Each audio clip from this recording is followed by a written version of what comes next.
इस देश में मंदिर बना रहे हैं। इस देश को मंदिर बनाए, इस देश को मंदिर बनाए। नए भारत में गवर्नमेंट है पर गवर्नेंस नहीं, बजट है पर बचत नहीं, खर्च है पर रोजगार नहीं, बाग है पर बहार नहीं। ऐसे भारत को हम जानते नहीं, ऐसे सरकार को हम पहचानते नहीं। आज माननीय प्रधानमंत्री जी, सर इस देश के लोगों का यही है किस्सा कि जिसको जिताया वो राजा की तरह जाएगा और जिन्होंने जिताया वो फकीर की तरह। सर किसान खुद क्या खाएंगे, अपने परिवार के लोगों को खिलाएंगे, अपनी गाय भैंस भेड़ बकरी को क्या खिलाएंगे। सर ऐसे ही वारदात होते हैं जहां गरीबी से जूझता हुआ एक किसान उसको अपनी गाय भेड़ बकरी को बेचने में मजबूर करते हैं और अंत में जाके वो अपनी खुद की जान ले लेते हैं। सर पिछले 10 सालों में 1,12,000 किसानों ने इस देश में आत्महत्या की।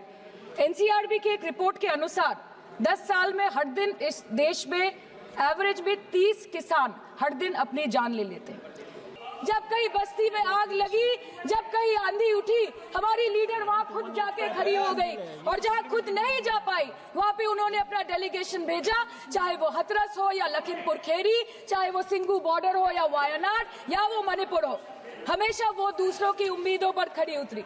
इसलिए हम गर्व के साथ बोलते हैं, हम गर्व के साथ बोलते हैं, हम गर्व के साथ बोलते हैं कि ये बीजेपी समस्या है, ये बीजेपी समस्या है और दीदी समाधान है। बीजेपी कटी पतंग है, ममता दी पूरा आसमान है, ये बोलते हैं हम। और अंत में मैडम कुछ नहीं, मतलब रिस्क हम ले, ऑपरेशन हम करें और खीर चाचा चौधरी खा के चला जाए, इसी के लिए हम बैठे हैं यहाँ पे। सर इस लड़ाई में शायद आप जीत गए, लेकिन नैरेटिव की लड़ाई में आप हार गए। आप हार गए, आप देश को बता नहीं पाए कि धर्म पर कि अधर्म पर धर्म की जीत हुई है, पाकिस्तान पर फिर से हिंदुस्तान की जीत हुई है, आप बता नहीं पाए ठीक से। और प्रेस मीडिया का इस देश में तो सर कुछ गैर जिम्मेदार भूमिका रही होगी। लोगों को बहकाने का काम किया इन्होंने। खबर ऐसे बनाते थे कि आज कलकत्ता में मैं सोने जाऊंगी और कल कराची में नींद खुलेगी मेरी, कि आज लखनऊ में मैं डिनर करूंगी और कल लाहौर में ब्रेकफास्ट। अभी ये जो बोलते हैं ना कि हमने किया है, हमने किया है, सर आपने सिर्फ अकेले नहीं किया है, इंडियन आर्म फोर्स ने किया है, 140 करोड़ लोगों ने किया है। सर किसी का कुछ नहीं आता, सबका वक्त आता है और जिसका वक्त आता है उसका सब आता है। तो वक्त था ये हमारा। इस बीजेपी सरकार ने पिछले 10 सालों में इस देश के लिए क्या किया, उससे बड़ी तालिका बनेगी कि 10 साल में क्या क्या कर सकते थे पर किया नहीं।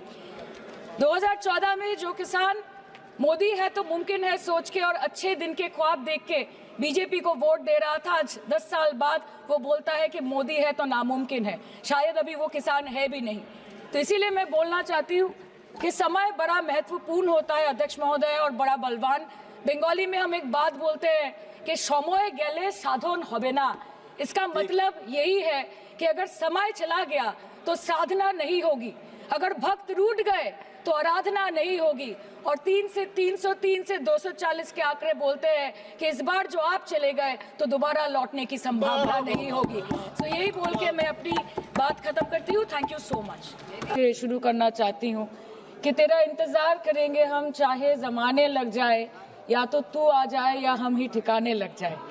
तो सर ये शेर मुझे अच्छे दिन की याद दिलाता है, वो दिन के जिसका वादा था, इस सरकार के नेकी का जो इरादा था, जो इरादे 2014 में काफी बुलंद थे, पर 2024 के आते आते इनके नीतियों में कुछ थोड़े बहुत घमंड थे, जिस घमंड के चलते पूर्व में नोटबंदी और लॉकडाउन जैसी घटनाएं घटी और जिसके वजह से 700 से ऊपर किसानों की मौत हुई और जिसके चलते मणिपुर पर प्रेसिडेंट्स रूल तो लागू किया गया, लेकिन बस यही बोलना था कि 22 महीने लग गए और कई लोगों की जानें चली गई।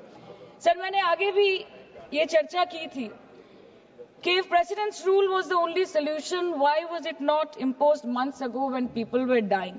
जब हजारों की तादाद में लोग बेघर हो रहे थे, चारों तरफ आग जल रही थी, जब महिलाओं को विवस्त्र करके रास्ते पर घसीटा जा रहा था, जब सिर्फ भारत नहीं बल्कि पूरे विश्व मणिपुर की चर्चा और निंदा दोनों कर रही थी, तब आप कहाँ थे? Sir, this delay in imposing president's rule proves that the BJP leadership neither had the will nor the competence to handle the Manipur crisis, and the administration watched quietly as ethnic tension spiraled out of control. Sir मैं ज्यादा detail में नहीं जाऊंगी क्योंकि हमने चर्चा पहले भी की है और आज लगभग 2:15 को हम मणिपुर पे आलोचना कर रहे हैं. इतना इंपॉर्टेंस अगर पहले दिया होता तो शायद इसकी नौबत ही नहीं आती.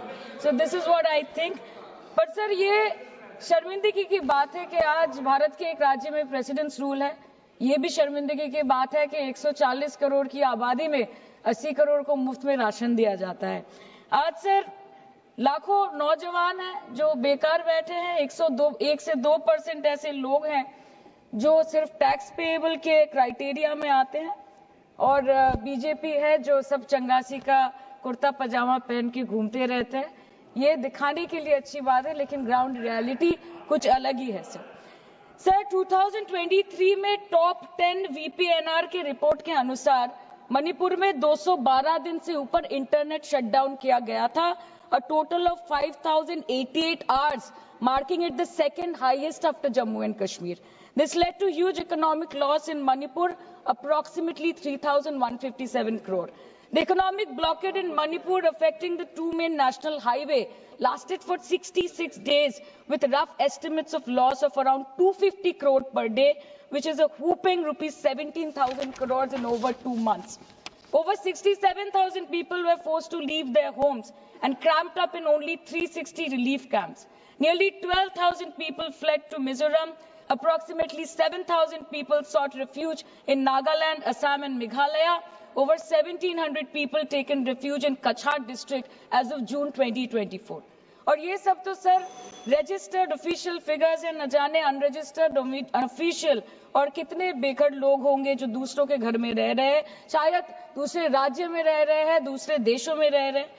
ये इसीलिए हुआ है सर क्योंकि मणिपुर की सरकार, डबल इंजन सरकार ने, उनकी मंशा ये नहीं थी कि वहां के लोगों को शुरू से प्रोटेक्शन दिया जाए, कि उनको शुरू से रिलीफ दिया जाए. अगर वही होता तो 22 महीनों से इन्होंने मणिपुर को जलने ना दिया होता. सर मैं 2 मिनट में खत्म करूंगी. You want to move the resolution, of course we have to be with that. लेकिन 1 अप्रैल 2025 मतलब एक दिन पहले से मिनिस्ट्री ऑफ होम अफेयर्स ने armed forces special powers act को 6 महीनों का एक्सटेंशन देके मणिपुर, अरुणाचल प्रदेश और नागालैंड में इफेक्टिव कर दिया है. इससे समझ आता है that law and order in Manipur has seriously deteriorated. आज भी बीरेंद्र सिंह जी बीजेपी वाले बोल रहे थे कि 1960 से हजारों रिफ्यूजीज मणिपुर में घुस के बैठे हैं. 2001 का सेंसस रिव्यू करना है और डिलिमिटेशन से पहले एनआरसी लाना है. मतलब आपको कुछ सुधारना नहीं है, आपको बस और बिगाड़ना है. जिस तरह असम में एनआरसी के नाम पे इस सरकार ने 1500 करोड़ से ऊपर फूंक दी और करीबन 19 लाख लोगों को अस्तित्व संकट में डाल दिया. अब वही हरकत दोबारा दोहराना चाहते हैं मणिपुर के लोगों के साथ. अध्यक्ष महोदय, मैं अंत में बस इतना कहना चाहती हूँ मणिपुर के भाई और बहनों की तरफ से कि जिंदगी यूं भी गुजारी जा रही है जैसे कोई जंग हारी जा रही है. जिस जगह पहले के जख्मों के निशान हैं फिर वहीं पर चोट मारी जा रही है, इसलिए आपके माध्यम से इस सरकार से मेरी यही अपेक्षा रहेगी कि मणिपुर के हालात में सुधार लाए, वातावरण में संतुलन लाए, पहले अपने देश के लोगों को मित्र बनाए, फिर जाके विश्व बंधु कहलाए जाए. That the home minister and the prime minister should work over time and step outside their comfort zone to address the needs of the people and restore normalcy at the earliest in Manipur. Thank you, sir. Thank you.